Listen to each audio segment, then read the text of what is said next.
एक लड़का है, हकीकत में हर काम में बेकार, लेकिन पढ़ाई में अच्छा। किस्मत हमेशा खराब, जिंदगी बिखरी हुई, बस दिमाग तेज है और अभी तक जिंदा है। उस लड़के का नाम है कष्ट। कष्ट एक अनाथ लड़का है। उसके माता पिता नहीं हैं। वह जिन लोगों से प्रेम करता है उन्हें खुशियां देना चाहता है। उनके लिए वह कुछ भी कर सकता है। उसका दिल बहुत साफ है, लेकिन यही उसकी सबसे बड़ी अच्छाई, उसकी सबसे बड़ी कमजोरी भी है, क्योंकि वह हर किसी पर आंख बंद करके विश्वास कर लेता है। कष्ट को लगता है कि इस दुनिया में रहने वाले भी लोग अच्छे होते हैं, क्योंकि बचपन से वह अच्छे लोगों के बीच ही रहा। किसी ने उसे मारा नहीं, किसी ने उसके साथ गलत नहीं किया, और आज तक वह किसी बुरे इंसान से नहीं मिला। लेकिन अब समय बदलने वाला था। अब कष्ट की उम्र 19 साल हो चुकी थी। इसी उम्र में उसने अपनी जिंदगी का सबसे बड़ा फैसला लिया।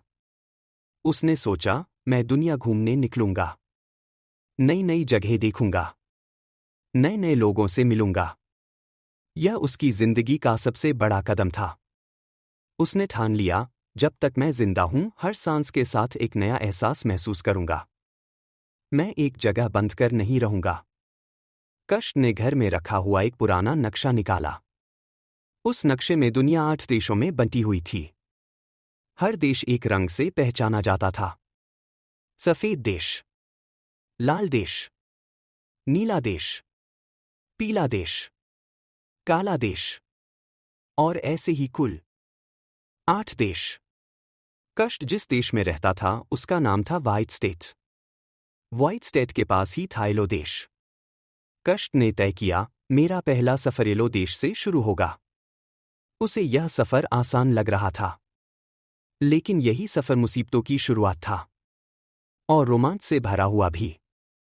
उस रात कष्ट ने अपना बैकपैक पैक किया और सोने चला गया। वह बहुत थका हुआ था, इसलिए उसे जल्दी नींद आ गई। नींद में कष्ट को एक सपना आया। यही सपना उसकी असली ताकत बनने वाला था, क्योंकि इस दुनिया में सपने केवल कष्ट को ही आते थे। कष्ट को नहीं पता था कि उसे क्यों चुना गया है। अब मैं तुम्हें बताता हूं। तुम सोच रहे होगे मैं कौन हूं। मेरा नाम है निकाशा।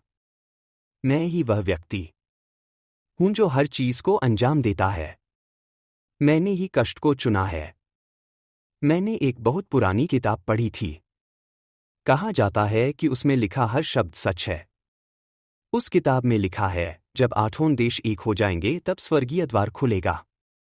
उस द्वार के भीतर असीम शक्तियां छिपी हैं। हर जीव, हर इंसान उस द्वार में प्रवेश करके जादुई शक्तियां प्राप्त कर सकता है। लेकिन उन देशों को एक करने के लिए एक विशेष व्यक्ति चाहिए। ऐसा व्यक्ति जो दिमाग से होशियार हो, किस्मत से हारा हुआ हो, जिसके माता पिता न हो, और जिसका दिल बिल्कुल साफ हो। इसीलिए कष्ट को चुना गया। कष्ट को जो शक्ति मिली है वह सपनों से जुड़ी है। जब भी वह सपना देखेगा, सपने में जो महसूस करेगा, जो कल्पना करेगा, वह वास्तविकता बन सकता है। उसे नहीं पता कि सपनों से उसे और कौन कौन सी शक्तियां मिलेंगी। यह सब असफर के साथ सामने आएगा। और कोई भी कहानी नायिका के बिना पूरी नहीं होती। उस लड़की का नाम है निवा। निवा कोई साधारण लड़की नहीं है। वह स्वर्गीय द्वार से आई है। किसी व्यक्ति ने संतान का वरदान मांगा था, और वरदान के रूप में निवा को भेजा गया। उसकी उम्र कभी बढ़ती नहीं। आज भी उसकी उम्र 16 साल ही है। जिसने वरदान मांगा था वह अब इस दुनिया में नहीं है, इसलिए निवा भी अकेली है। निवा के बाल चांदी जैसे हैं। उसकी आंखें भी चांदी जैसी हैं। अद्भुत सुंदरता उसकी पहचान है।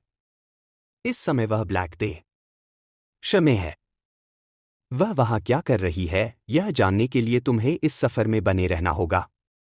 कष्ट और निवा की मुलाकात भी बाकी है। और केवल ये दोनों ही नहीं, और भी कई लोग इस सफर में हमारे साथ जुड़ेंगे। यह कोई छोटा सफर नहीं है, क्योंकि हमें स्वर्गीय द्वार के भीतर छिपे रहस्य को भी जानना है।